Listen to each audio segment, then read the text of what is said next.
BAPS સંસ્થાના વડા પરમ પૂજ્ય મહંત સ્વામીજી મહારાજ અને તેઓનો 92મો પ્રાગટ્ય પર્વ એટલે કે જન્મ જયંતિ ભવ્યાતિત ભવ્ય વડોદરા શહેર નજીક એપીએમસી ખાતે કરવામાં આવી રહી છે।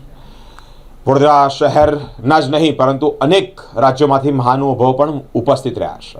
રાજ્યના મૃદુ મુખ્યમંત્રી ભૂપેન્દ્રભાઈ પટેલ મધ્યપ્રદેશ કે જ્યાં મહંત સ્વામી મહારાજનું પ્રાગટ્ય પર્વ કહેવાય ત્યાંના પણ મુખ્યમંત્રી વિશેષ ઉપસ્થિત રહ્યા છે।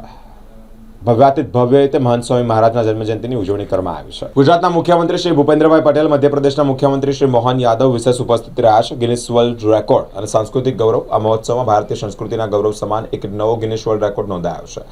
સંસ્થાના 15,666 બાળકોએ મહંત સ્વામી મહારાજના રચિત સત્સંગ દીક્ષા ગ્રંથના 315 શ્લોકો મુખપાઠ કર્યા છે અને મુખપાઠ કરી સમૂહ ગાન પણ કર્યું છે। ઐતિહાસિક સિદ્ધિ બદલ વર્લ્ડ રેકોર્ડના અધિકારીઓ દ્વારા સ્વામી જેને બહુમાન પત્ર પણ અર્પણ કરવામાં આવ્યું છે। નવીન પહેલ અને લોકાર્પણ સમાજના ઉત્થાન કાર્યોને વેગ આપતા સ્વામીજીએ અનેક કાર્યો કર્યા છે, પ્રકલ્પો શરૂ કર્યા છે। મોબાઈલ પાઠશાળા સાથે ગ્રંથ વિમોચન, અનેક કાર્યક્રમો કે જે આ મહોત્સવમાં 800થી વધુ સંતો અને અંદાજે 2 લાખ હરિભક્તો ઉમટી પડ્યા છે। કાર્યક્રમના અંતે લાખો દીવડાઓની ઝળહળતી સમૂહ આરતી પણ કરવામાં આવી છે। હૃદયસ્પર્શી વાતાવરણ એ અલૌકિક જોવા મળ્યું છે। 14,000 સ્વયંસેવકોની અવિરત સેવા અને વડોદરા મ્યુનિસિપલ કોર્પોરેશનના સહયોગથી આ મહોત્સવ યાદગાર બની રહ્યો છે।